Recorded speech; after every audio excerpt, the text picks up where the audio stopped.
Oh, hello there. Welcome to the Stochastic.com MLB Strategy Show on a Tuesday morning, little 14-game action. 14 games today on the Strategy Show. I'm Dave Loughran at Lafayette_D, joined by Adam Scherer. Ship My Money DFS right here on the Stochastic YouTubes. What's up, dude? A lot of games today. Yeah, a lot of games today. Another Coors weather game. Yesterday sucked. I ended up sticking it out, playing a ton of San Diego, got them at like the same ownership level as like every other team on the slate, and then they just absolutely sucked. Yeah. Well, now we got 14 more to talk about. So buckle up, friends. Good morning. Take a single second. Hit that thumbs up if you haven't done so yet. It goes a long way for us, believe it or not. It does a ton for us, and we appreciate you for that in advance. So before we get started, hit the thumbs up, subscribe to the channel, and if you're watching or listening after the fact, leave a comment down below. Say hello. At the very least, we read all of them, try and respond to all of them.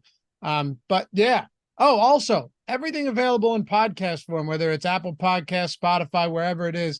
Leave a rating, review, subscribe to the pod, and let's get on about it. I'm not going to show no pleasantries today, Adam. We got 14 games, and I will bet my life that you get sidetracked at some point. Well, I like a good bet, and I can't say that. All right, let's talk about Tampa Bay and the New York Yankees. 8-run total here. Tampa minus 122. Zach Eflin, Carlos Rodon. So Carlos Rodon, you're talking about a guy who has come in and started 4 games now, hasn't closed out a 6th inning yet, but he did throw 93 pitches last time. Clearly his strongest start since he's been back against the Mets too. 5 2/3, 1 earned, 4 strikeouts. He did walk 3. He's been walking a lot of batters, but it was clearly the best start that we've seen from him. We haven't seen the immense strikeout stuff yet, but he did a good job limiting runs. How do you break down this pitching matchup between him, whose price is, steady at $9K over the last 2 starts, and on the other side, Eflin against this Yankees team? Yeah, I mean, for Carlos Rodon, it's not the same, like on this slate at least, it's not the same spot where like you're going to get to a ton of him. He's getting 7% ownership, 9% chance of being a top 2 scoring pitcher. Like you said, the strikeout numbers haven't been there, which is somewhat concerning. But also, we talked about it before the last start. He faced the Cubs in his first start. Then he was in Coors Field. Then he was in Anaheim. Then he faced the Mets. It's not like he's had the best strikeout matchups. It's still more likely than not that the strikeouts return sooner than later. But you have enough good pitching on this slate, and he has a difficult enough matchup against Tampa Bay that he becomes more of a secondary option. 7% ownership. Pitching ownership's pretty flat today, other than 2 guys getting 40+%, and then 1 guy getting 25%, 2 more between 10 and 20. Everybody else is like 10% or less. So Rodon just looks like one of those secondary options that you can get to here and there, hope that this is the start where he turns things around, but it's nowhere near the level of priority that we've seen on previous slates. And then for Zach Eflin, a solid pitcher, but $10,300 price tag on a slate that does have legitimate aces on it. Decent matchup with the Yankees. They have Aaron Judge back, so obviously that makes their lineup better, but it's still a below average lineup in terms of production. There are some strikeouts in there. Eflin is good. 25% strikeout percentage, 3.17 xFIP. It's just tough to pay that salary on a slate where you have Spencer Strider for more, you have Framber Valdez for a little bit more, but you also have, Zach Gallen in that price range. You have Lynn for a lot less. You have other pitchers like Steele and Peralta for a lot less. It just becomes tough to allocate $10,300 to Eflin all that often.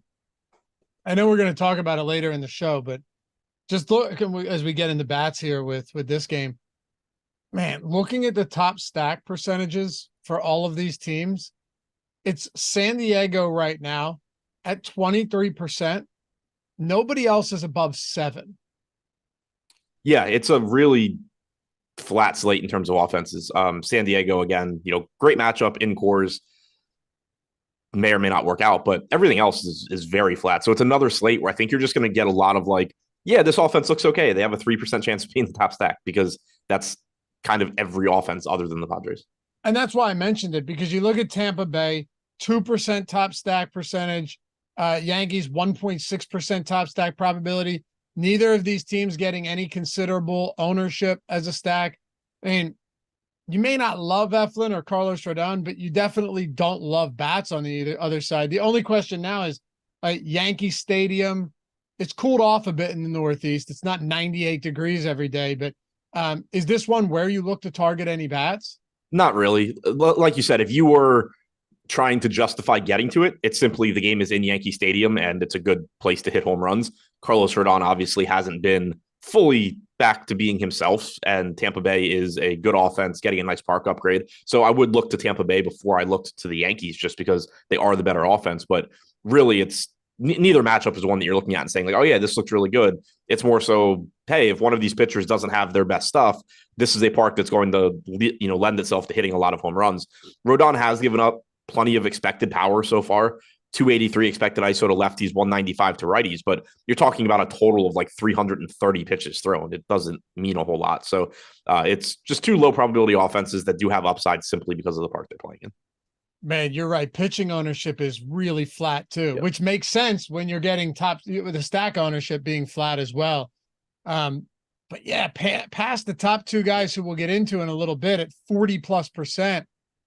You have a couple, one in the 20s, one at 16, one at 12, and then it just bottoms out. Everything flat. Also, there's got to be like 10 to 12 pitchers that are less than 1% or 1% owned right now. So yeah, there's a lot of pitchers that like you can pretty safely ignore. And then there's a lot where it's like, yeah, they look fine. Pricing is pretty sharp on pitching today is what it is. Like Spencer Strider, 12.5 is obviously not a cheap price tag, but like he is so good and so different than the rest of the field. He's going to get a bunch of ownership always. But then like the pricing on Valdez, Lopez, Gallen, Rodon, Steele, Peralta, it's all just where it should be. So then like Lance Lynn stands out because he's facing Oakland at 7,900. So he'll get a bunch. Heaney at 6,600 stands out for his strikeout stuff when you're talking about like every other strikeout pitcher being north of 9K. So it's one of those weird slates where you're getting ownership spread out to most guys because they're just efficiently priced and it doesn't really matter which one you play. But then you get a few guys where either in Strider's case, he's just clearly the best, or the few guys where the pricing is a little bit soft, they just stand out way more than they normally would because it's so efficient elsewhere. Do we take some shots then on Peralta looking at this Milwaukee and Washington game? I know they have the second lowest K rate versus right-handed pitching, but I mean, my God, what a bad team. Their ISO on their active roster versus righties right now is 121. The next worst team is 136. It's the Detroit Tigers.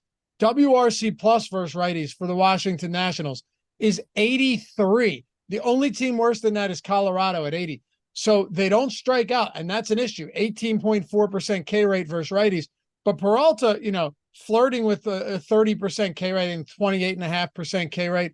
Do you say, you know what, maybe we just rely on his strikeout stuff and hope that he limits runs because it's a bad offense and he's getting 5% ownership right now? Or are there better spots in this price range to look? No, I think he's a pretty solid tournament play. 10% chance of being a top 2 scoring pitcher, 5.5% projected ownership.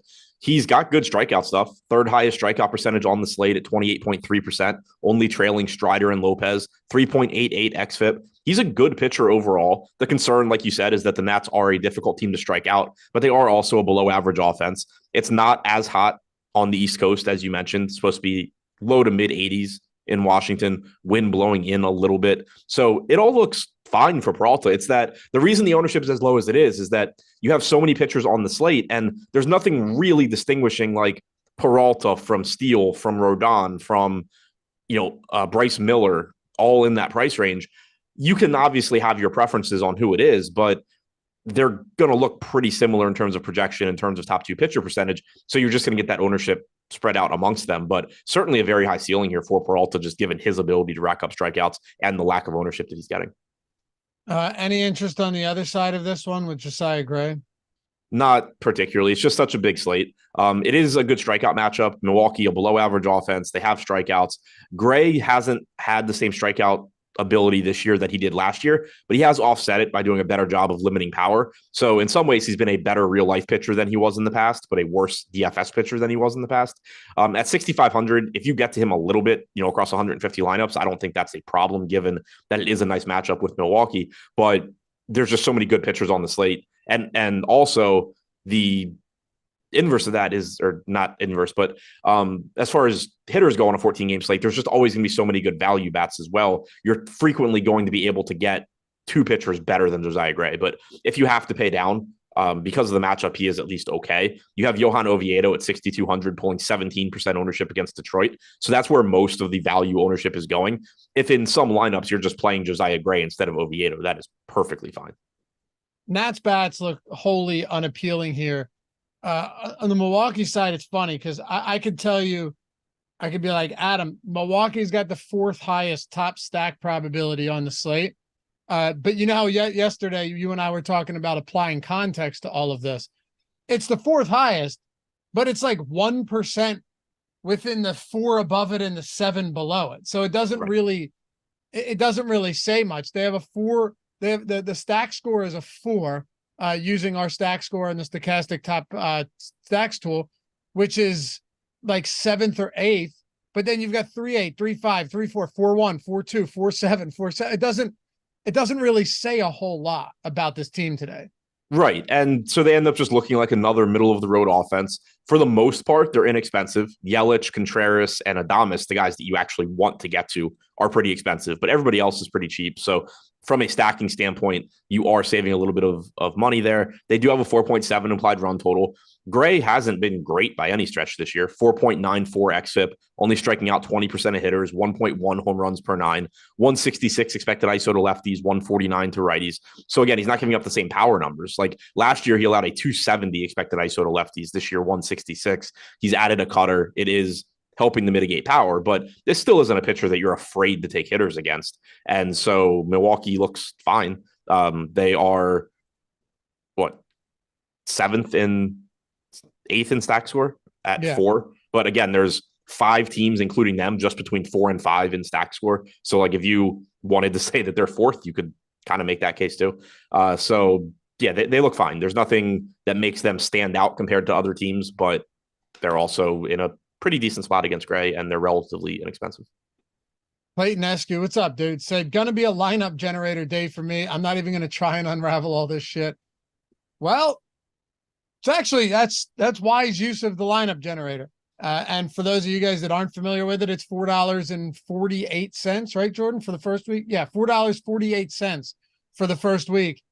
I think what Clayton's saying is you can click buttons and it generates lineups for you. You save the ones you want.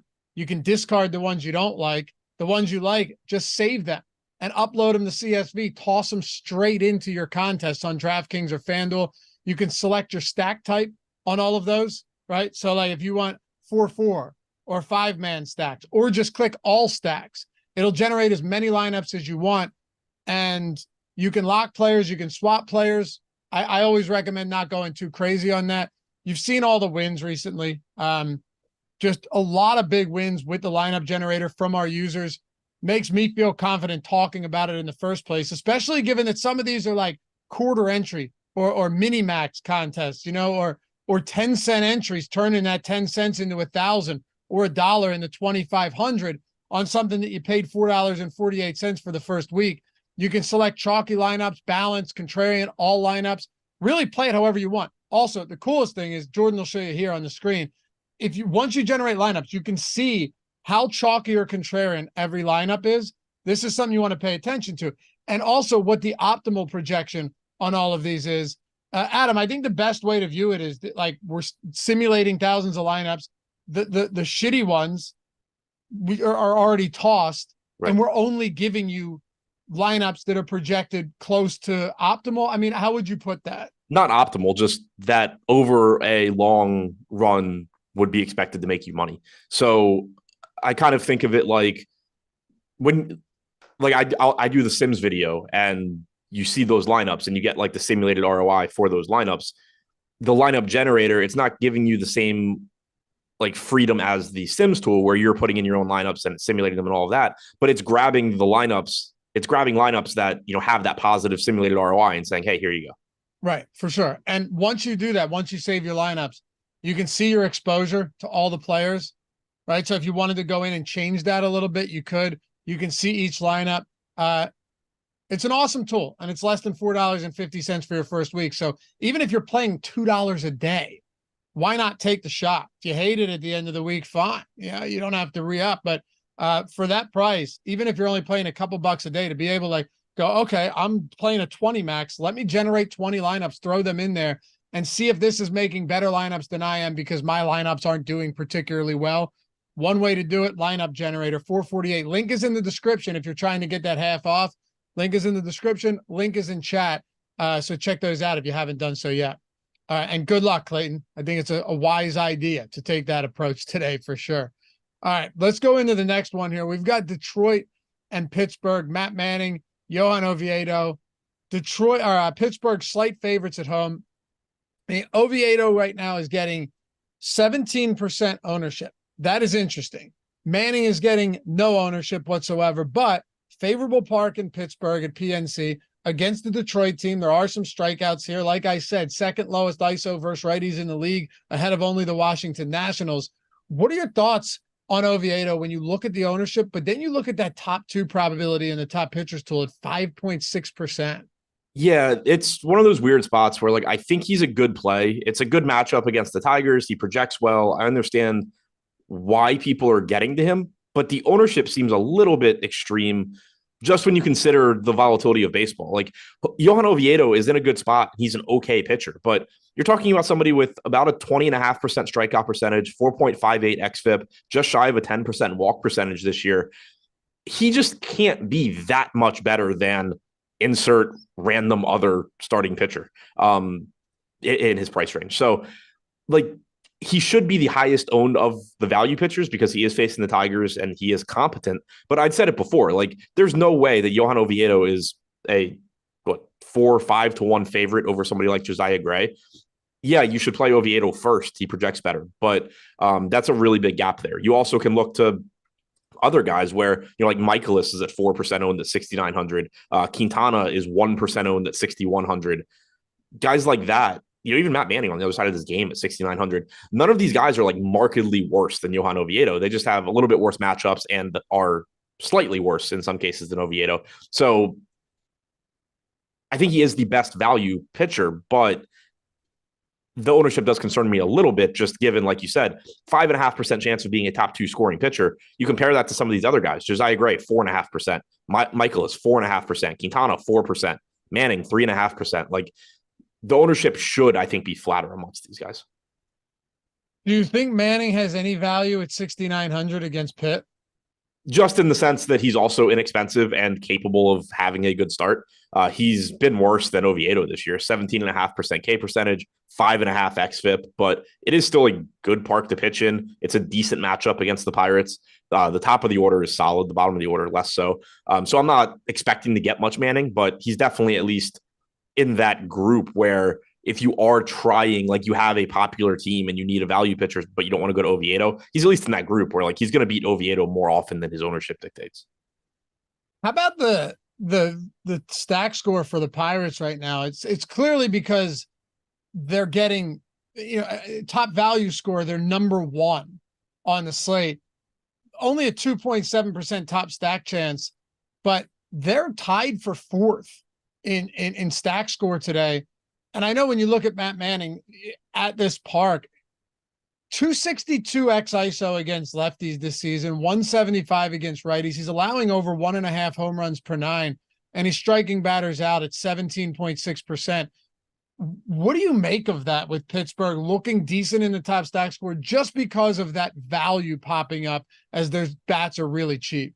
Yeah, I think Pittsburgh looks pretty good here. They're, like you said, they're tied for 4th in stack score because they're so cheap, but they do still have nearly a 3% chance of being the top stack, which in the context of the slate is average-ish. They also set up pretty well against Manning. You mentioned the struggles he's had with lefties this year, only striking out 14.5%, 278 ISO allowed, 263 expected ISO, 386 expected WOBA. Jack Sawinski's a really good play here. Only $3,500, legitimate power hitting lefty. Brian Reynolds' salary is down to $4,300. He was up over $5K not that long ago. So those two stand out. McCutchen is fine at $3,600, even though he's right-handed. Same goes for Henry Davis at $2,900. And then the lineup in general is just free. I mean, outside of Sawinski, Reynolds, McCutchen. Nobody in their projected lineup is more expensive than Henry Davis at $2,900. So it's a really cheap lineup that you can 5-man stack, get to some good Strider lineups if you wanted to. You can use 2-mans here. Jack Sawinski and Brian Reynolds in particular look like very good plays against right-handed pitching this year. 354 expected ISO for Jack Sawinski, 407 expected WOBA in 259 plate appearances. I don't know how this guy is possibly a $3,500 hitter. Reynolds not that far behind him. 383 expected WOBA, 236 expected ISO. Those two in particular, but really Sawinski stand out. Detroit bats at all?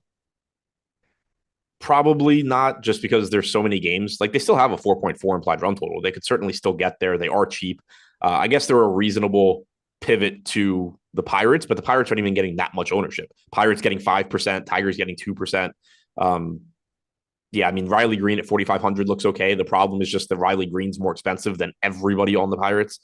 Kerry Carpenter at 3,600 looks okay, but Oviedo doesn't give up as much power as Manning does on the other side. Lefties this year still have a 207 expected ISO against them, but it's not as glaring. Only 114 to righties. So if you are going to the Tigers, I think you're looking, Green and Carpenter in particular. Badu and McKinstry look okay as well. How about this next game? Your Baltimore Orioles, Toronto, Kyle Bradish, and look who's back, Adam. Hyun-Jin Ryu. Yeah. I don't know how deep he's going to be able to go in this game. So on the 60-day IL, this will be his first appearance of the season. They said he looked good in his tune-up starts, his rehab starts. But, I mean, from a pitching perspective in this game, what's his ownership? 3%. He's $7,000 against Baltimore. Do you say, like, hey, maybe he's cheap enough to get there? It seems like such a strange spot where I can't imagine he throws that many pitches. So it sounds like he got stretched out pretty well in his rehab starts. Doesn't seem like he should be on too strict of a pitch count. I think he's somewhat interesting, given that he's only getting 3.5% ownership. We do prefer left-handed pitchers against Baltimore because most of their power is left-handed. It mitigates Gunnar Henderson. It probably takes Ryan O'Hearn out of the lineup, might take Henderson out of the lineup. Turns around Rutschman, turns around Santander. It's still a dangerous lineup. Like, you have Ryan Mountcastle back. That's a right-handed power bat. Austin Hayes from the right side. Rutschman and Santander will hit right-handed. Westberg will be in the lineup. So it's still a dangerous lineup, but it's not as dangerous as it is for right-handed pitchers. So you do like that aspect of it. And then you are getting a pitcher that, is generally considered a good pitcher. Obviously, there's a lot of volatility when you're talking about coming back from the 60-day injured list and making his first start of the year. But with him not being expected to be limited here, 7K at 3% ownership does seem a little bit underpriced and under-owned. Okay. Fair enough. Yeah, it's just one of those spots where we won't know, I guess, until we see. Yeah, I mean, and not that he's a great pitcher or anything. Like, 19.5% since from 2021 through last year, 19.5% K percentage to righties, 19.5% to lefties. He's not a great strikeout pitcher. 189 expected ISO to righties, but it kind of comes back to, like, if Oviedo is going to get all that ownership, why not play a little bit more Ryu and a little bit less Oviedo? Is Kyle Bradish very difficult to get to at this spot? At this price point, almost 9K today, with a lot of other pitchers in that same price range, 22% strikeout rate against a good offense. No, I don't think Bradish looks very good here at that price. He's been a solid pitcher this year without a doubt, and he is pitching in Toronto, which it's a better home run park for righties, which is really what matters here, than Camden Yards. Doesn't give up power to lefties, but Toronto doesn't have a ton of lefties. 3.88 xFIP, 22% K percentage. The problem is just that he's coming in at such an expensive price tag for a difficult strikeout matchup against an offense that does have a lot of good hitters. What about Baltimore bats against Ryu? That's kind of an interesting spot in the event that he comes back up and just isn't good. Yeah, it is. And you do still have power for Baltimore. Again, it's not as appealing as when they're facing a lefty, or a righty rather, but Hayes, Rutschman, Santander, Mountcastle, a cheap Jordan Westberg, assuming he's still on the Orioles by the time this game starts. Still going to look fine. If you can't get to Rutschman, you're going to have a cheap James McCann. Urias should be in the lineup at near minimum salary. So you are still getting upside. I think they're just another middle of the pack team. We have them with a 3.2% chance of being the top stack, 5% top value percentage because they do become a lot less expensive. against left-handed pitching. But yeah, they're just another one where you can bet on the talent if you want. There is obviously a lot of volatility with Ryu, but you're also not looking at this and saying, I can't wait to get to Baltimore today. They look great. Yeah, right. And look, again, another team that's right in that flat 3-4% top stack probability. Toronto, on the other hand, down there at 1.8 against Kyle Bradish. They're also very low in top value. So even if you were trying to be different here, you're still paying for the Toronto Blue Jays. Yeah. Einsteinium asked in chat if the O's were trading Austin Hayes. I said no, and he said that he had briefly heard it mentioned. I doubt that he is like literally untouchable, but I have no idea who's available that Austin Hayes would possibly be moved for. The Orioles have said they are trying to avoid giving up any of their main players. So, I mean, unless there's just like some stud pitcher on 3 years team control that team wants Austin Hayes, I can't imagine Hayes is going anywhere. Let's talk about the Angels and the Atlanta Braves. So first thing, elephant in the room here, Spencer Strider at 12,500, 30.7% top two probability. Looking at the top pitchers tool, 41.8% ownership here against the Angels. Obviously, he's a good play. Strider's essentially a good play with massive strikeout upside anytime he's on the mound. But at this ownership, is it actually easy? I wonder too, is this why the Pirates are getting some ownership as a stack, because you're paying almost 13,000 for Strider, and really on a 14-game slate, does that not just make it a little bit easier to play him, given how many options we have with that flat stack ownership, that you can just go to some cheaper stacks and work him in pretty easily? Yeah, so I think there's kind of two ways you can look at this. One, obviously at 12,500, it's tough to put up a score that you have to have from a point per dollar standpoint. But obviously in baseball, that doesn't matter as much, because whatever players hit home runs automatically become the best point per dollar plays, essentially. Yep. So like if Spencer Strider goes out there and scores 30 points, whether he's 12-5, 13-5, 14-5, it doesn't really matter. It's still 30 points. That's really useful. And on a 14-game slate, there's just going to be so many cheap offenses you can stack. Somebody is going to come through where you can easily fit Spencer Strider with that team. So it just makes him really, really likely to be the top play, to be a really good play, even though he is getting 40% ownership and he is as expensive as he is. It's just not difficult to get there. One thing I will be interested in, and I think it will affect how much I get to, because I just noticed that I was surprised when we were talking about Pittsburgh that we only had 5% aggregate ownership coming in. So I looked to see what we have Jack Sawinski projected at. Right now, we have a bad Pittsburgh projected lineup. We don't have Sawinski in there. Like, he's going to play. So Pittsburgh's ownership is going to come up. So that's something where, as we get to lock and you have official lineups, if the best value teams are starting to be really popular, it does make getting to Strider less appealing, just because it's becoming more difficult to play teams that are relatively low owned. But it goes back to it being a 14-game slate and ownership being pretty flat. It's probably just not going to be that tough, because let's say the Pirates somehow got to like 10% aggregate ownership. It just means that you have a bunch of teams that look like the Tigers at 1 or 2% that are really cheap that you can still get to. You can go to like those cheap Orioles bats, whatever it may be. Like, there's still going to be so many teams you can get to that allow you to get the Strider that he's going to look like a really, really good player. That Strider-Lynn pairing is going to be really popular. Yeah. Also, I guess worth noting for anybody that decides on their pitching plays based on fading Josh, I woke up today and already had a message from Josh about how good Spencer Strider looked in his projections. So you're saying this so people can fade Strider as a result? Yeah, I know there's at least one person that has, I think, done pretty well by just removing whatever pitcher Josh is jamming in from his player pool. You get a couple wins, you go straight back to your old self. Let me tell you. I see what's happening here. Yeah, I'm just looking too through the lineup generator, seeing what lineups come up. The second one was a Strider Andrew Heaney lineup, because Heaney's pretty popular too, with a 5-man Padres stack, Adam. Strider with a 5-man Padres stack? With a 5-man Padres stack, yeah. Some too expensive Padres. So it's basically a poverty outfield. Sure.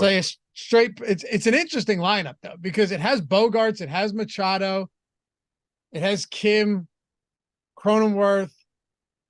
Like it's just a complete poverty outfield with all like mid to high 2K guys. But this goes back to the point of why Strider is such a good play, is if you can stack the Padres in Coors Field with Spencer Strider, like not only can you get to all these other cheaper teams, but you could get to the best offense and have a functioning lineup with that offense.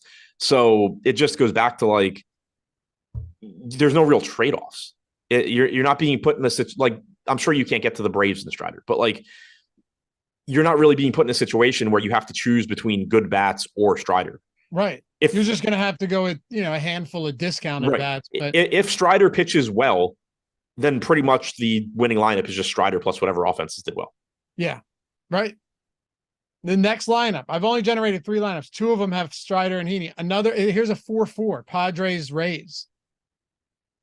Padres and Rays. Yeah. Our boy Jose Siri in there. Yeah. Yeah, it makes it really difficult and that's the thing that you have to keep in mind is, that everything is in context always. So yeah, the first thought when you see a $12,500 price tag on Strider is, man, 40% of the field is playing him. That means that, if I just go with a different roster construction, I can just immediately be different than 40% of the field. But that idea being effective relies on efficient pricing for bats, and that doesn't exist. So it doesn't actually work because all you're essentially doing by going to a different roster construction is saying, if I give up all of the points Spencer Strider is going to score, maybe I can win. Like, yeah, maybe you can, but that's all you're doing. You're not gaining anything tangible by giving up Strider. Right. Hey, hit that thumbs up, by the way. We're at 71. I think 100 is more than attainable by the time we get midway through these games. So you know the drill. Single second, atone for your sins here on a Tuesday morning and tap that thumbs up. Only takes a second. I'm just here to remind you, subtle reminder. We forget things from time to time, and you haven't done so. Only take you too, Adam. You too, Jordan. You hadn't done so yet. Jordan back there, yawning. Look, he's gonna go like Jordan didn't even like the fucking video. I hadn't yet. Jeepers creepers, boys. We got to practice what we preach around here. All right. How about? Well, I mean, Patrick Sandoval against Atlanta, that doesn't look all that pretty. Plus 205 on the road. I think we'd be better. I think our time would be better spent talking about if you're playing this Brave stack, how are you going about doing it? You just pointed out probably not the easiest thing to do if you wanted to get the Braves in there to go ahead and try and jam them with Strider. That could be difficult. They have the lowest value score among any team on the slate, and you'd be pairing them with the most expensive pitcher on the slate. Yeah, they are an offense that I'm pretty sure Spencer Strider is costing you, but it's still as good as they are. It's one offense. 5.6 implied run total. Sandoval hasn't been striking out as many guys this year as in the past, but he has still been solid at limiting production. 144 expected ISO to righties, well below 100 to lefties. That doesn't mean you can't play the Braves, but this is a team where, like, obviously, if you can find a way to get the top of this lineup in there, Acuna, Albies, Riley, Olsen, Murphy, it's close to impossible, but they're great. You can use the bottom of the order to offset some of that. Ozuna's 4,200. You'll probably have Kevin Pillar in there at 2,100, at least for a couple of at-bats. So you can get 5-man Brave stacks, if you're willing to go to the bottom of the order to look pretty good. They are not in the best spot, but it's still good enough where I'm happy to get to the Braves. They're middle of the pack in stack score, despite having the lowest top value percentage, still a 6% chance of being the top scoring stack. So it's kind of what we've, been saying a lot recently is if you can get to Atlanta, great. This isn't a spot where I think you have to, mortgage everything else you're doing and make sure you're getting to Atlanta. It's not that kind of spot, but Ronald Acuna is pulling 7% ownership right now. Albies is at 2%. Everybody else is lower than that. It goes without saying that at the very least, these are very high upside contrarian one-offs and 2-mans. Is there anything you want to talk about on the Angels side, whether pitching or hitting, or should we just move on to Minnesota, St. Louis? Shohei Ohtani's very good at hitting. Okay. I mean, that's like you can play Ohtani here in your non-Strider lineups, and that's a good play. But no, there's nothing that I'm looking at and saying oh yeah, I think they're going to do well against Strider. Yeah. And it's not like Strider's immune to giving up some power either. Right. Yeah. He'll give up, home runs here and there, but overall this year, 141 expected ISO to lefties, 161 to righties, nothing too crazy there. 41% K percentage to righties, 39% to lefties. If this were, a 5-6 game slate, I'd probably be getting to a decent amount of the Angels, just hoping that Strider has one of his few bad starts. But here it's just such a low probability play. Minnesota, St. Louis, Pablo Lopez, Miles Mikolas. I have Mikolas in there for now. He's appealing that suspension. So I guess, Adam, we kind of just have to assume for now that he's going to start. It was still TBD earlier today when I looked. He wasn't listed, but we'll see. Anyway, let's start it off with Lopez. Quality pitcher for sure. Not the greatest matchup here, though. He's getting, wow. Is he the highest leverage pitcher on the slate behind Eflin right now on our top pitchers tool? He is. We have him 14% top 2 probability on DraftKings. So likelihood that he is a top 2 pitcher on a 2-pitcher site like DraftKings is 14%, only 6% ownership. But by God, if you're playing Pablo Lopez, you're paying for him, and that's going to come at the expense of Spencer Strider and some of these other high-priced options. Yeah, and it's not like it's a great matchup against the Cards. Relatively difficult strikeout matchup. Plenty of good hitters in this lineup, even though as a team they've underwhelmed this year. Their active roster this season has a 114 WRC plus. That's tied with the Angels for 4th highest against right-handed pitching. 21.5% K percentage is not exactly what you're looking for, and you're paying full freight for Pablo Lopez. Now, the positives for him, sort of, is that he has been really, really good at striking out right-handed hitters. 33.2% K percentage to righties, 26.8 to lefties is good as well. But he's really been very good at striking out righties. Goldschmidt, Arenado, Contreras, all right-handed, so 3 of your more dangerous right-handed hitters. But you're still going to get a pretty balanced lineup, most likely. Expecting Donovan, Nootbaar, Gorman, Carlson all to be in there. You're probably going to get 5 righties, 4 lefties. So he's perfectly fine as a contrarian play. It's just that in most lineups, like if you think about most lineups you build, if you envision that lineup where as like you put in all your hitters, you put in whatever pitcher isn't Pablo Lopez, and then you think about how Pablo Lopez gets in there, you can see why he's as low owned as he is, because in most of those lineups, you're either going to have the salary left over because you stacked cheap teams or used a cheap SP2 or both, to where you can just get Spencer Strider instead, who obviously projects a lot better. Or you're going to be in a spot where you're like, okay, well, I can play Pablo Lopez here. I can't get the Strider, but I can play Lopez. But if I turn Lopez into Freddie Peralta or Steele or whoever, I can improve my bat somewhere else. So that's why the ownership's as low as it is that price kind of just puts him in no man's land. And on the other side, assuming Mikolas is on the bump tonight, Minnesota's strikeout rate on their active roster versus righties is 28.6%. Okay. It's more than 3% higher than the next closest team. Very, very bad. But so is Miles Mikolas when it comes to getting strikeouts. I mean, he has a 15.9% K rate this year. He doesn't give up much power. You know, like fundamentally, he's a fine pitcher, but I don't know. He's 6,900. Is there any part of you that goes, hey, a lot of these other high 6K, low 7K pitchers are popular today. Maybe I'll get, with the field or slightly above the field on Mikolas just because the strikeout matchup is as good as it is? Yeah, he's another guy. I'd mentioned when we talked about Oviedo, where I don't want a lot of Mikolas. He's not a good strikeout pitcher. He's striking out like 16% of hitters this year. But you do see how ownership is being allocated to these value pitchers because Spencer Strider is so expensive and we want to get to him. You have that 17% ownership coming into Oviedo at 6,200. And then you look at everybody else between like 6K and 7K. And you have, 2% here, 5% there. I haven't actually added it up, but let's say it's probably like 25-ish% aggregate ownership, or Heaney's getting 25%. So you have like around 40% between Heaney and Oviedo. And then let's say when you add in everybody else, you're probably getting like 55% aggregate ownership to that 6 to 7K range. If you want to redistribute that where you're getting, say, 15% Heaney instead of 25, and you're getting, say, 10% Oviedo instead of 16, then sure, you can very easily get to 8% Mikolas instead of 4%. There's nothing wrong with that given how much Minnesota strikes out, but it's purely an ownership thing. It's not a Miles Mikolas is good at getting strikeouts thing or anything like that. It's, a pitcher that doesn't project that well. Ideally, I just don't really get much of him, but from an ownership standpoint, you can certainly redistribute like that and be fine. He has had some power issues with lefties as well. 184 expected ISO to lefties, 170 to righties. And that's certainly worth noting when, obviously Minnesota strikes out a lot, but this lineup has a lot of power. Correa and Buxton from the right side, and then Julian, Kepler, Polanco, Gallo, all Wallner from the left side. Like this is a lineup that can hit. Does that put you on Minnesota today then? I mean, outside of Michaelis, does that put you on some of these Minnesota bats? It's another middle of the pack team, 3% chance of being the top stack, 3% ownership, 4.5% chance of being the top value stack, 3.5 stack score. They're coming in right behind Baltimore in stack score. I think they're pretty comparable to Baltimore, where they have power. It's very easy to see to envision what it looks like when the Twins do well. But at the end of the day, you're talking about a 4.3 implied run total on a 14-game slate. It would be disingenuous to sit here and just be like, oh, yeah, I love the Twins. I can't believe people aren't playing them. Like they should be 3, 4, 5% owned. Ryan asked me, there's a conversation about dipping sauces happening in chat right now.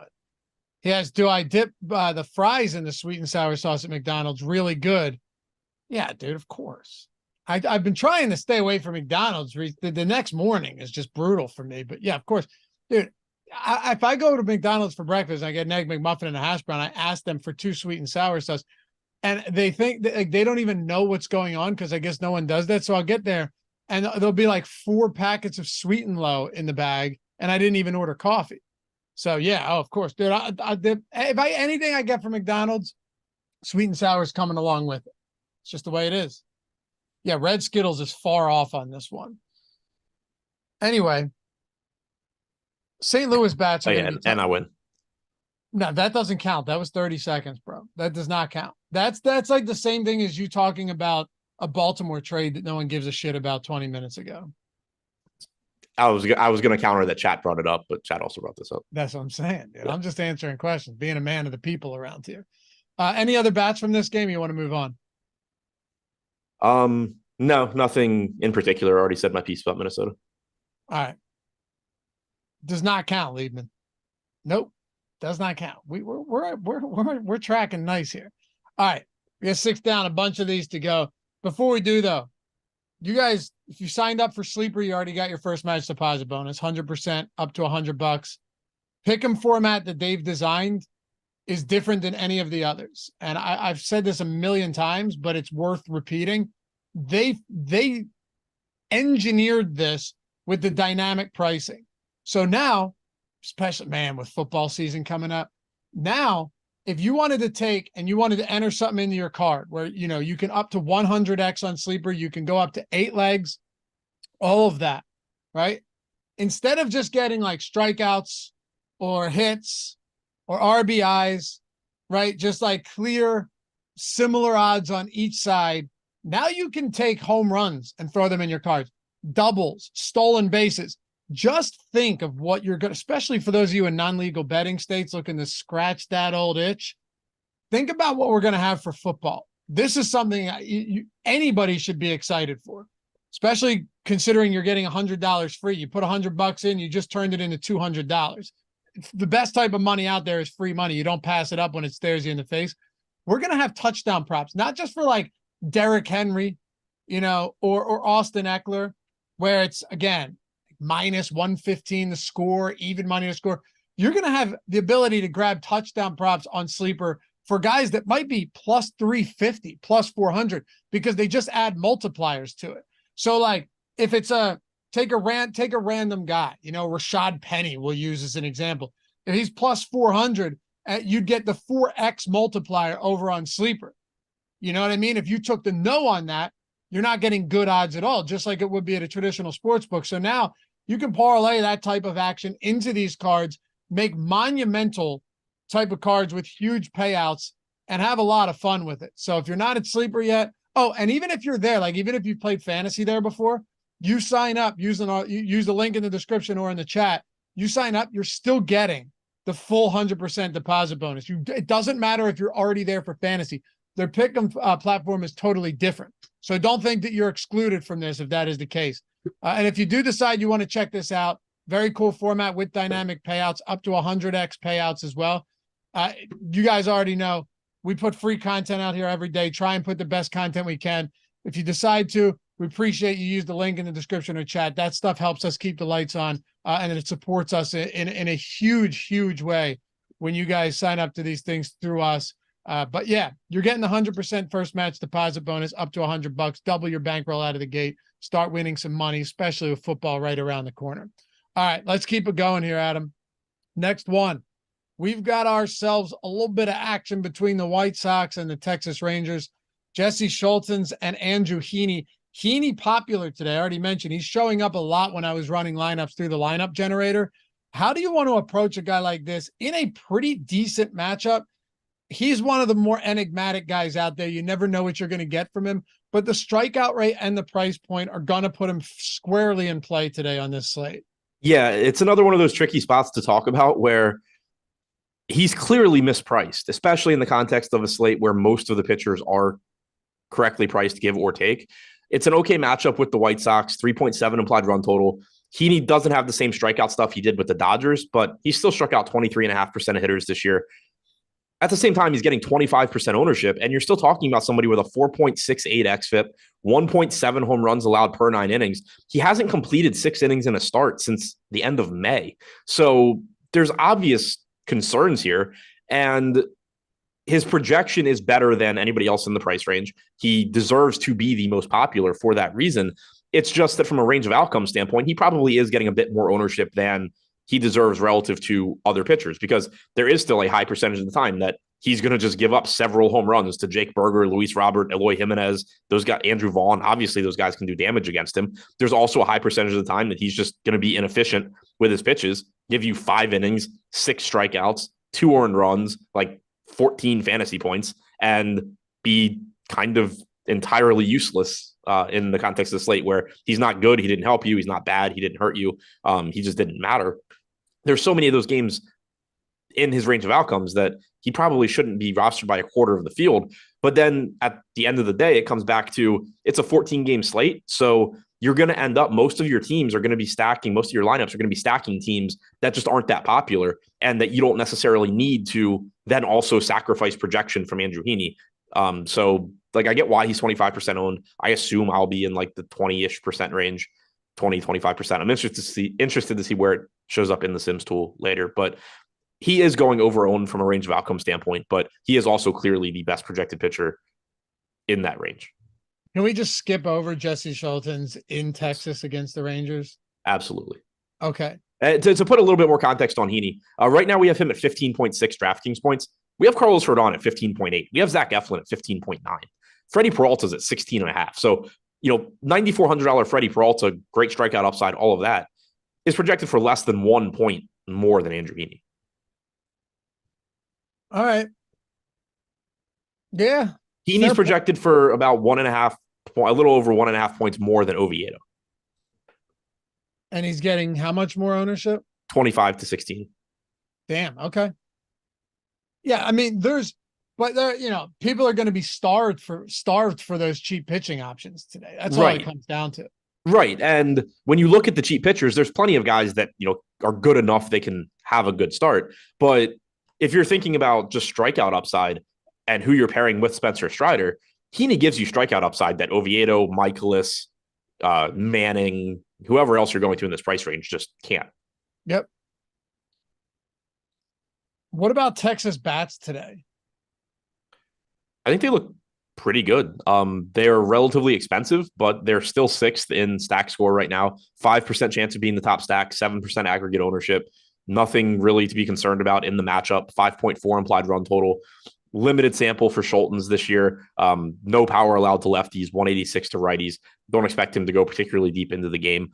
You have a watered-down Texas lineup because of Heim and Seager being out, but that does make them a little bit less expensive. Obviously, you're not excited to get to Robbie Grossman and Travis Jankowski, but it does. They are getting better, lineup spots, and it helps you pay for Semien and Garcia, Young's 4,600, Low 4,100. So overall, still a good lineup to get to, and happy to get to them. Do you have any interest in the White Sox? Just given that I was going to say, I see you nodding. Yes, just knowing Heaney's ownership right now, the White Sox have to be somewhat appealing. Yeah, they are. There's power in this lineup, and Heaney's always had home run issues, and this year's not any different. The White Sox are another, middle of the pack stack score team. Probably they're lower middle half, I guess, or lower middle third. 2% chance of being the top stack, 2% ownership, but it's really obvious how they what it looks like when they succeed. Andrew Heaney's allowed a 203 expected ISO to right-handed hitters this year. The White Sox have, Tim Anderson, who finally hit his first home run of the season the other day, but Luis Robert, 235 expected ISO against left-handed pitching since the start of last year. Eloy Jimenez, 227. Jake Berger, 386. Andrew Vaughn, 192. I mean, those guys are not easy outs in the middle of this order, and they have plenty of power from the right side. Ben Lively and Justin Steele. Justin Steele's relatively popular despite being 9,100. Games in Chicago, it's not at Cincinnati. I haven't looked at the weather to see which way the wind's blowing in this game, but 78 degrees in from right field. So I mean, not a whole lot to worry about from a pitching perspective there. Are you on board with around 10% Steele today? Ben Lively's pulling zero ownership whatsoever against this Cubs lineup, but Steele is semi-popular and he's a good pitcher, but 9,100. Yeah, Steele's fine. It's just another. I don't think there's a huge difference between like him and Peralta and Rodon and all these guys that are getting 5 to 10% ownership. 22% strikeout percentage, 3.73 xFIP this year. He's been lucky in terms of preventing runs. He only has a 2.87 ERA, but 3.1 FIP. I mean, even if he's been, even being a little bit lucky, he's still been a very good pitcher in terms of preventing runs. 0.57 home runs allowed per 9 innings, only walking 5.5% of hitters. So just overall a good pitcher. He's cheap enough now at 9,100 where average strikeout stuff and just the ability to limit runs can get it done for you. He's not, up at 10K anymore like he was for a bit. 101 expected ISO to righties, 170 to lefties, but better strikeout percentage against lefties. Ellie De La Cruz has been absolutely incompetent against left-handed bats or left-handed pitchers so far this year. So that works in Steele's favor. Obviously one of the most dangerous hitters in this lineup, just cannot hit left-handed pitching. Other than that, you're getting a lot of righties. Senzel, McLean, Steer, Encarnacion, Newman, Stevenson, Fairchild, all right-handed. Votto will probably be in there from the left side as well. So overall, it's just another decent spot where more often than not, I'm going to be going, or I expect at least, I haven't made lineups, I expect to be going Strider and then a cheaper SP2 like Heaney or Oviedo or whoever. But if you are stacking cheap teams and you can get Strider or Steele, that's fine. If you happen to have a lineup where for whatever reason you can't get the Strider and you go Steele, that's fine. I cannot believe DraftKings has a contest for the Hall of Fame game that's 50K up top. Yeah, that's wild. It's so nuts. Who's playing? Too. Who's playing? Who's playing? Oh, the Browns and the Jets. Don't know why I would have known that. Yeah.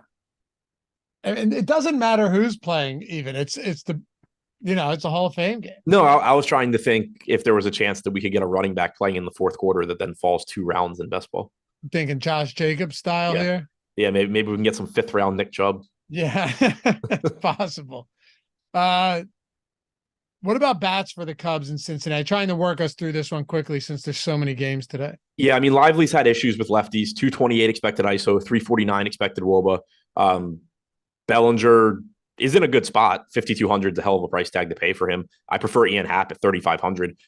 Happ is sort of the narrative around him is that he's really struggled this year. The narrative around Bellinger is that he's been great. They've, in terms of, expected numbers, they're actually pretty comparable. So you're getting a little bit of a discount there on Happ. Talkman leading off at 3,200 is going to look pretty good.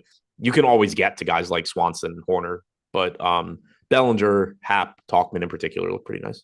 Appreciate you guys getting us north of 100 likes here. All right, we're in business. Mets, Kansas City, Jose Quintana, Zach Greinke. All right, well, Zach Greinke, we don't need to talk about, so that makes it pretty easy. Jose Quintana is getting about 1% ownership. He is really cheap. It is the Kansas City Royals, 4% top 2 probability in the top pitchers tool. So, do you sprinkle a little Quintana in to get away from some of the massive ownership on those other high-owned 6K plays? Like Zach Greinke's an obvious no. I'm a little surprised Quintana's only 1%. This is only his 3rd start of the year, but he's fully stretched out. He went 6 innings, 94 pitches last start. Kansas City isn't a good offense by any stretch, and Quintana's not a bad pitcher and never has been. He's not a great strikeout pitcher, but you go back to the start of, or just look at last year, 18.5% strikeout percentage to righties, 30.5% to lefties. You're probably going to have a predominantly right-handed lineup from KC. So you're not getting that strikeout upside there, but a 312 expected WOBA, 128 expected ISO to righties. You go back to 2021, 20% strikeout percentage, 154 expected ISO to righties, 332 expected WOBA. What exactly makes Jose Quintana a significantly worse pitcher than Oviedo, because like Oviedo's got the good matchup against Detroit, which is why he's popular. But this is a good matchup too against KC. 4.3 implied run total for Kansas City, 4.4 for the Tigers. I don't really understand why there's some big gap between Oviedo and Quintana. They're very, very similar pitchers. I agree. I mean, if he really comes in at this low of ownership in a good matchup, I don't see why you wouldn't want to be over the field on him there. It could be a whole lot worse. Now, as far as bats go, like Zach Greinke is just never. Remember the other day I said Zach Greinke might not finish with a single strikeout. He had one, and the entire Kansas City pitching staff on that game had one total combined strikeout.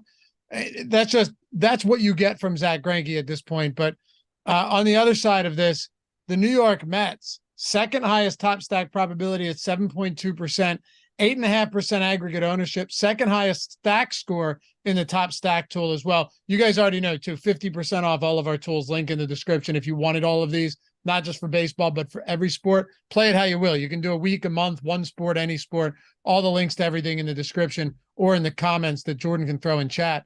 But hey, New York Mets right now against Greinke, they look pretty good in the tool. Do you get to a decent amount of them?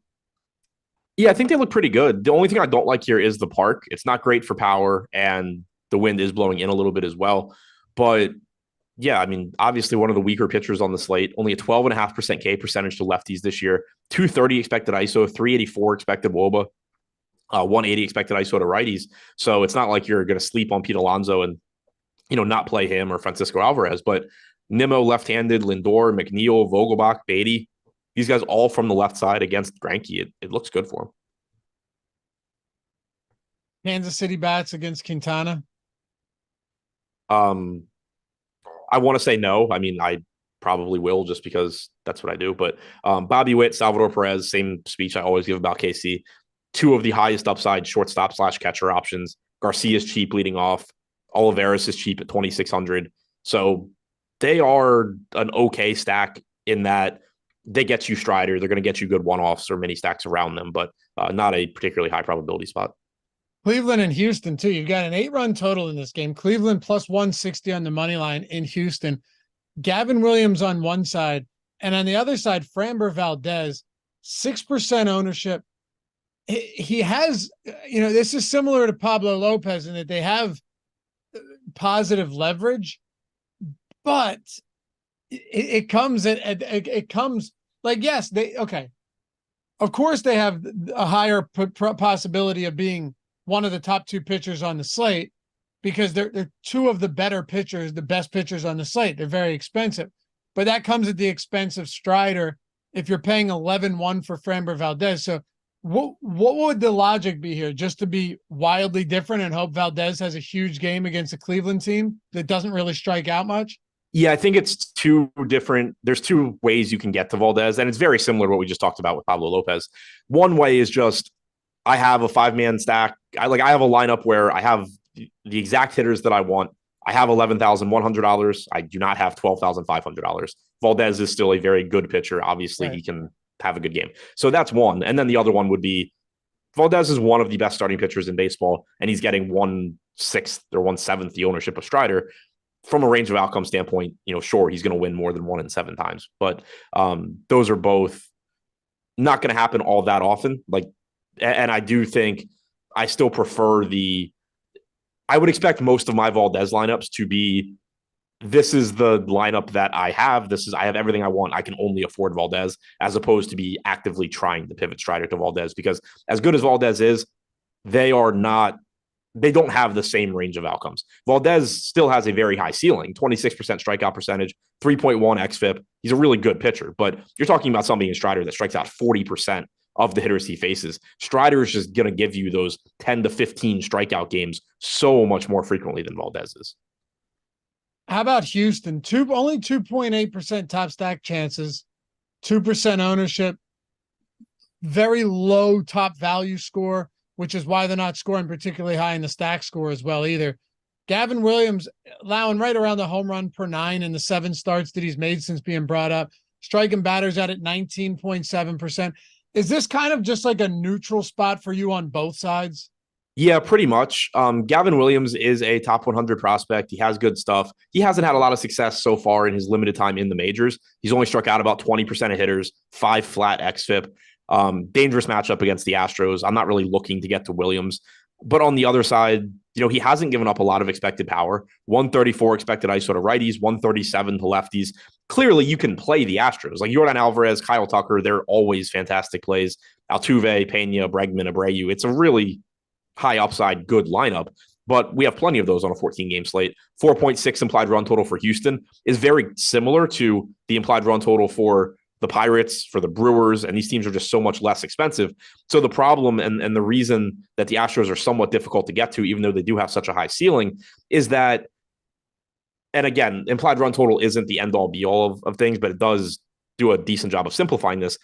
You're getting a team that has a similar chance of success, but you're making it a lot harder to get Spencer Strider in that lineup compared to like the Brewers, the Pirates, other teams in that range. Yeah, it makes sense. I mean, I don't think there's a whole lot more to talk about from this game then with that in mind, right? I don't really think there's much here at all. Like everything Houston is the upside side of this game. Valdez, great. Astros, great. Just tough to make a lot of good lineups with them. San Diego and Colorado, we don't have a line on this game yet. But we do have, so who do we have projected as both pitchers for this one? We Lambert and Weathers. Lambert and Weathers. Okay. So Peter Lambert projected for Colorado. We don't need to talk about that. Both of these guys pulling less than 1% ownership right now, but 23% top stack chance for the San Diego Padres. I mentioned it at the top of the show. If you're joining late, no other team, if you don't have access to the top stack tool, I'll put this in play for you. No other team north of 7% in that category. Top stacks or the stack score 13.3%. No one else above 7%. It's the Mets trailing San Diego in both of those. Yeah, I mean it's a phenomenal matchup for the San Diego Padres. And as we ran some stuff in the lineup generator earlier, just looking over to see what we were getting. I'm assuming you'll see something similar in the lineup simulator as well. You can still stack San Diego with Strider. You're just going to need to go cheap on some other bats.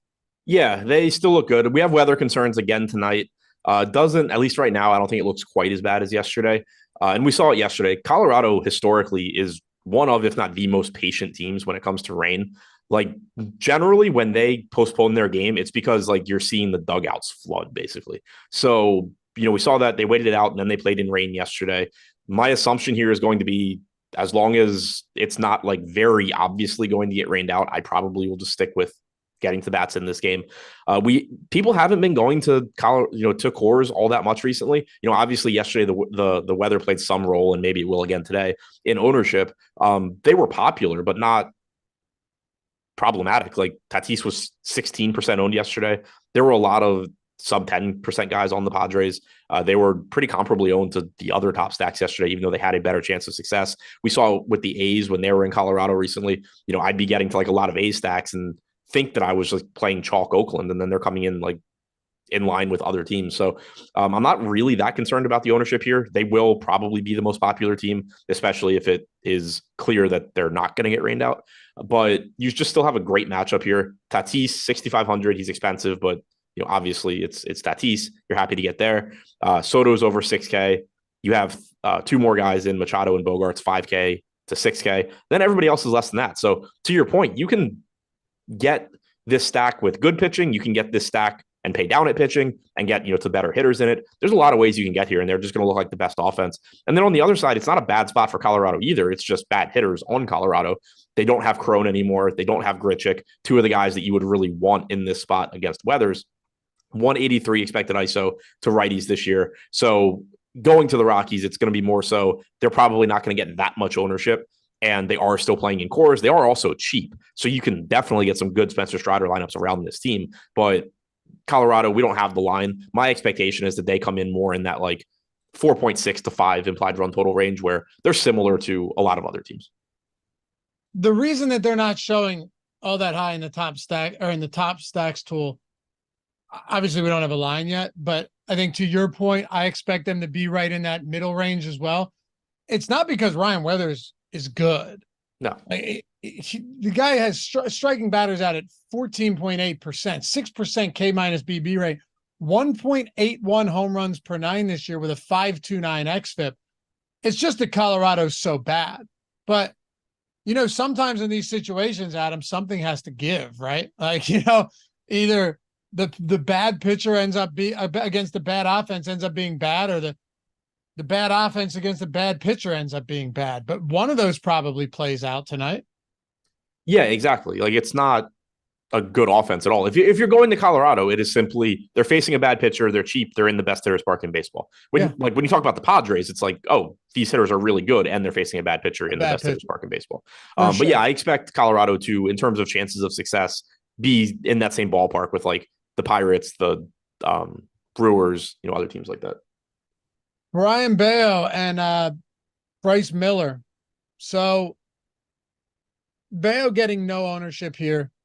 Miller's getting about 2% ownership right now, 7% top two probability against this Boston team. He's in that 9K range. It's a 14-game slate. We have 1, 2, 3, 4, 5, 6, 7, 8, 9. We have 9 players priced at 9K plus. Bayo's 8,900. Bradish is 8,700. So you have 11 guys from that price and up. Most of them getting very little ownership. Like nothing going to Eflin, nothing going to Miller, nothing going to Bayo, Bradish. A lot of these guys, like you're talking 6-7% is the ceiling for all of these guys, not named Spencer Strider or Zach Gallen, who we'll get to. Yeah, it's just that like all the guys in this range just look so similar. Bayo's not getting any ownership. It's a good strikeout matchup, good park, good pitcher, but he doesn't offer the same strikeout upside as guys around him. He has a 20% strikeout percentage, 4.02 xFIP this year. All of that's fine, but he's in the same ballpark, same price range as Freddie Peralta with a 28% K percentage, Bryce Miller 24%. So it's tough to really get to Bayo. On the other side, it's not an easy matchup for Bryce Miller. Strikeout stuff's been fine, like I said, around 24%. Only striking lefties out 18.5% of the time, though, with a 221 expected ISO. Not exactly what you want to see when you're going up against a lineup that is likely to have Duran, Yoshida, Devers, Casas, and Verdugo all in your top 6 hitters. So it's 2 talented enough pitchers, but just 2 guys I don't think I end up getting much of. You get to any bats here? It is a low total, too, by the way, in a bad park. Yeah, it's tough to really prioritize the bats. Like both sides have power. I would lean towards Boston for the reasons I just said about Miller. Much lower strikeout percentage against lefties and righties, about 10 points lower. 221 expected ISO, 351 expected WOBA. He hasn't shown the ability to get left-handed hitters out in the major leagues. And this is somebody that came straight up from AA. So it is reasonable to think, even if he's good right out of the gate, like he has been, he's still going to have some struggles, some weaknesses that he hasn't solved yet. And it appears one of those is getting out left-handed hitters, which is problematic with this Boston lineup. But that being said, it's still a tough park to hit in. So don't love either offense. I do prefer the Boston side. How about this next game, too? Arizona, San Francisco has the lowest total on the slate. Zach Gallen going for Arizona, 26.2% K rate on the season. Already doesn't give up a ton of power, but has a very, very favorable park to deal with here. And then a San Francisco Giants team that strikes out at the 8th highest clip versus righties with their active roster. Obviously, they have some power. It's not a bad lineup, but they have the lowest top stack chance on the slate among anyone among these 28 teams. Gallen's getting 12% ownership, so that's one thing to consider. But also, we talked about Pablo Lopez, we talked about Zach Eflin, we talked about Framber Valdez. Similar to many of these, except in this case, Gallen's pulling twice the ownership of Lopez, twice the ownership of Valdez, twice the ownership of Freddie Peralta. He's around 12% right now. Clearly a good match, decent enough upside matchup in a good park. Would you put Gallen as your top guy beneath Strider of the high-priced options?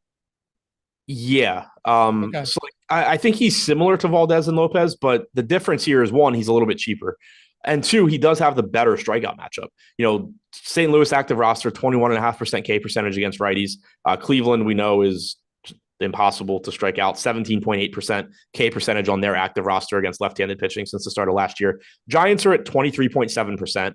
Gallen's got a 27% K percentage against lefties, which is likely to be most of the Giants lineup. He's got a really good changeup that he can use against left-handed hitters. So it's not really surprising to see him actually have a higher strikeout percentage to lefties than righties. You're getting a good park in San Francisco. So I think that they're all comparable. I probably wouldn't offer anybody 2-1 odds on Gallen versus those other two. But when you're talking 12% raw ownership, I don't care as much. It's not like you're talking about, 24 to 12 is like different to me than 12 to 6. Yes. Yeah, for sure. Yeah. Or like 4 to 8. Exactly. Right. No, it's good. Yeah. The lower the ownership goes, the less it matters when you're comparing two players. Is what right. Like we talk about it a lot with, obviously in content, when you're trying to describe things, you put an emphasis on leverage, but you can make some amazing leverage lineups by just playing nothing but 1% owned players that are 4% to succeed. It's going to be a really shitty lineup though. Yeah. Right. Yeah. Right. Yeah, exactly. So it's all in context. And once you get the lower you get, the less it matters. But Gallen's an interesting play today. He's expensive, but he's a great pitcher with a high strikeout rate and a good matchup. Good park. Team opponent has a high strikeout rate too. So, I mean, you're getting all you could ask for outside of the fact that San Francisco isn't just pure dog shit either, as far as like they strike out, but they can't hit. So, right. Basically all of these guys, Valdez, Lopez, Gallen, Steele, Peralta, Rodon, if you just remove Spencer Strider and Lance Lynn from this slate, they're all 20-25% owned guys. But because you have Strider as the clear top guy and you have Lynn as the clear mid-range guy where he projects just as good, if not better, than these 10K guys. Yeah, we have Lynn as the second highest projected pitcher on the slate, and he's $2,500 less than these other pitchers. So that's why the lack of ownership is here. It's not an indictment on these pitchers. They're good. The matchups, are average to slightly above average, but on a lot of slates, they would be popular. It's just that you have Strider and Lynn. Yeah, Gallen might be 30% if you took Strider off this slate. Do you like any bats from this game? Obviously not the easiest one to get to. Alex Cobb on the other side, by the way, if you wanted to talk about him first. He's getting about 6%. He's 8,200 against Arizona. Yeah, nothing really for bats for me. Both teams sub 4 implied run totals. Tough park to hit home runs. Two good pitchers. We already talked about Gallen. Cobb's a good pitcher as well. Was supposed to pitch yesterday, got pushed back to today. 3.3 xFIP, 22% strikeout percentage. He's a viable pivot to Lance Lynn in that he's a better pitcher than Lance Lynn, and he's getting a lot less ownership. He has a much more difficult matchup, and Lynn's a much better strikeout pitcher. 27% K percentage for Lynn compared to 22 for Cobb. But from a talent standpoint, it's at least reasonable to say, okay, if 40% of the field is going to play Lynn, I can find $300 and play 6% own Cobb. But it is a tough matchup against Arizona. Cobb also has drastic strikeout splits, 15% K percentage to lefties compared to 30% to righties. Obviously, we don't have an Arizona lineup yet, but very likely to be balanced at best, with lefties towards the top. Perdomo, Marte, Carroll, all from the left side, McCarthy from the left side, probably 4 lefties in the top 6. So Lynn absolutely does project better. Cobb is at least a reasonable pivot if you need a pitcher in that range that isn't Lynn. Let's wrap this one up with Oakland and the Dodgers. Appreciate all you sticking with us through a long show today. And just subtle reminder again, well, we already got 120 likes.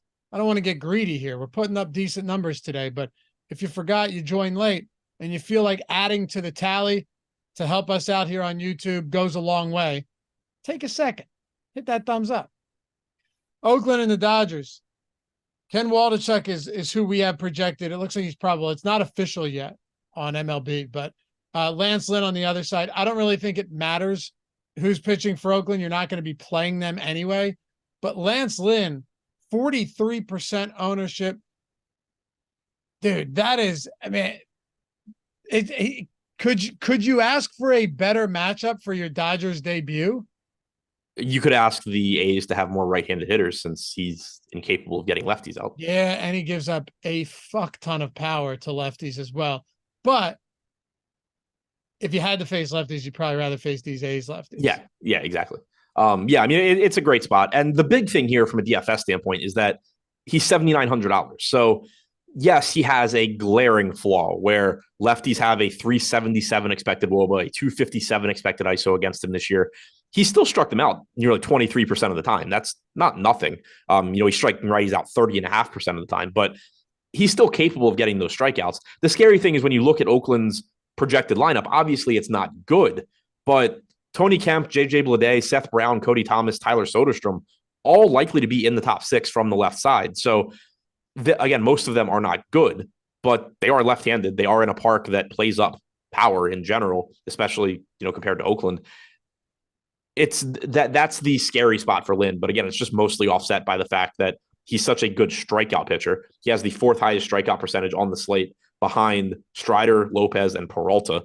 He's much less expensive than them, and he's facing a well below average lineup.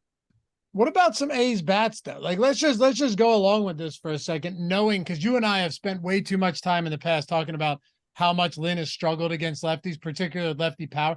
I think he's allowing like 3 home runs per 9 to lefties this year. It's something astronomical. As bad as this Oakland team is, they are cheap. They would fit in, Strider lineups, and Lance Lynn is insanely popular at 43%. I'm just throwing it out there. Is Oakland the team that you might want to get some pieces of, some stacks with today, just in case things implode against lefties for Lance Lynn? I mean, it's reasonable in that he's getting 40% ownership, and he does have one clear flaw that the A's can target. The problem here, this is really a litmus test for exactly how bad against left-handed bats is Lance Lynn, because when you look at the left-handed bats that Oakland has, since the start of last season, to get a bigger sample size, Tony Kemp, 727 plate appearances against righties, sub 100 expected ISO. JJ Bleday, 384 plate appearances, 134 expected ISO. Seth Brown, 629 plate appearances, 230 expected ISO. Seth Brown, actually good hitter, looks good. Actually really like him as a one-off in your non-Lance Lynn lineups. Cody Thomas, limited time in the majors, so far sub 100 expected ISO in 56 plate appearances. He does project to have like a 150, 160 ISO. Tyler Soderstrom, again, very limited sample, hasn't done anything in the majors. He's a top 100 prospect. He could end up being good. But the point here is you have guys that are either proven to not hit for power, or you have guys that we don't have any real sample size, but they haven't been able to hit major league pitching yet. The only guy that you can actually point to and say, like, I really like this guy is Seth Brown. JJ Bleday, again, highly regarded prospect at one point, hasn't shown it in the majors. Doesn't mean he can't hit Lynn, but it's not even like you're getting average left-handed hitters. Like, you are getting, at best, guys that might be good a year or two from now, with the exception of Seth Brown. Yeah, that's the problem. It is a litmus test. I mean, we already know Oakland's bad against anybody. We know that Lynn's bad against lefties. The only reason I ask is because Lynn is so popular today. I mean, 14-game slate, 43% projected ownership. The question begs answering. You know what I mean? Right. And I mean, like, you think about what an Oakland stack looks like. Let's say you go like Bleday, Brown, Thomas, Soderstrom, and I don't know, Galoff, because he's a second baseman. He's right-handed, but whatever. Like, if you go with that, you're getting Spencer Strider. You're getting, a 2-man Braves or 3-man Braves or whatever you want. Like, you're getting a lot of upside around it. And then when the A's do well, like, it's still a powerful stack because the small percentage of the time the A's do well, not only is 40% of the field dead regardless of what team they stacked because they have Lance Lynn, you also then have really, really good one-offs and stuff around them. But I think like it more just going like, a relatively expensive stack and then using Seth Brown and JJ Bleday as a 2-man, stuff like that. Just try and grab a couple of home runs for cheap as opposed to trying to get this god-awful offense to actually score 10 runs. That makes a whole lot more sense than assuming that a 5-man stack is going to be the ticket tonight. Right. And especially because there's so many other good value stacks on the slate. It would be different if this were like a 5 or 6 gamer, but you're going to need, like, if you 5-man stack them, it's probably not going to be enough. Like, if you 5-man stack them and you get, a home run from Brown, a home run from Bleday, and then like 10 points from everybody else in your stack, it's a good value stack, but it's probably not going to win you anything because some team, whether it's the Pirates, the Tigers, or somebody else, is going to have 5 guys that actually do well. How about these Dodger bats today against what we assume to be Ken Waldichuk? I think they look good. We don't have a line yet, like you said, but the line that we're, I guess, using for the Dodgers in our data is 5.5. Wouldn't be surprised if it's a little bit higher than that, given that Oakland also has a really bad bullpen behind Waldichuk. But, so far this year, he's been okay at limiting power. Righties have a 166 expected ISO, 201 actual. Lefties have lit him up, 278 expected ISO. So certainly not avoiding Freeman and Max Muncy here, but you have a bad bullpen behind him. You have a pitcher that, isn't missing a lot of bats. This is a huge park downgrade for him. Dodgers Stadium is top 5 over the last 3 years in home run park factor. The Dodgers look really good, and they're not very expensive. Betts, Freeman, Smith are expensive. Muncy's 4,800. Everybody else in this projected lineup is 4K or less. Rosario at 3,800. Chris Taylor, 3K with multi-position eligibility. Kike, 2,900 with MPE. Dodgers look really good to me. Only question I have here is Betts, Smith, and Martinez. I mean, Martinez underwent the MRI. I don't know what the results are there. Will Smith got hurt. Betts didn't play Sunday. I wonder if you could get a bad lineup here. Yeah. Which is probably why we don't maybe that's why we don't have a line, but are they just not going to release a line until 7 p.m.? Right. No, I think they will. I think it's probably Oakland. Maybe it's a little bit of both. I don't know. What if maybe they'll get like a quote at some point. What if you get a bad lineup, but you're getting a lot of cheap guys towards the top of the lineup against Oakland? That's the thing is the Dodgers can't give you that bad of a lineup. The Dodgers don't have bad players. Right. This isn't like all of the starters for Oakland are out and they're already the worst. And then it's guys that you've never heard of. The Dodgers can give you a lineup that is bad relative to their normal lineup, but there's no reason to think Freddie Freeman's not in this lineup. There's no reason to think Muncy isn't in there. Chris Taylor's good. Kike's got upside. At worst, you're still getting an above average lineup where everybody is just free. And now you can play 1 through 5 with whatever else you want. Yeah, pretty much. That'll be interesting to keep an eye on though, whether or not those guys are in or out. And it's the latest game on the slate. So we'll see, but hey, appreciate you guys hanging out with us as always. 14 games. That's always a big undertaking. We got in and out in about an hour and 20 minutes. Not bad, dude. I told you we'd stay the course today. Yeah, I'm actually surprised. Yeah, don't be. When I tell you something's going to happen, it's going to happen. Shout out to Jordan Klein for producing this one. Follow Adam at Ship My Money DFS, me at Laffy_D. Man, I got some preseason betting content coming out. Can't wait for that. We went 27-10-1 against the spread last year in preseason on YouTube over on our Odd Shopper channel. Completely unsustainable. But at the same time, preseason betting, there's an edge. People don't know that, man. There's an edge, Adam. Yeah, no, I feel like that, every preseason, DFS, everybody's like, oh, this is the biggest edge that's still left, blah, blah, blah. And I'm like, yeah, but I don't want to grind preseason depth That's charts. Understandable. Just watch my videos. But no, it's definitely it's an edge that it's not an intuitive edge at all. You have to actually work for it. You have to work for it. Exactly. Yeah, it's a preseason NBA. There's an edge. I just choose not to take it. Right. But if I'm making content, it's way easier. Oh, yeah, for sure. You know how that works. Certain things that I might just not, but in this case, kind of love it. Anyway, thanks, guys. You're the best. Have a great rest of the day. Link to Sleeper, link to the generator, 50% off Stochastic Plus Platinum, and the lineup simulator tool is down there as well. Everything in the description if you want to check it out and help support the show and get access to the best tools in the industry. Until tomorrow, we'll see you back here on the Strategy Show presented by Sleeper. Peace.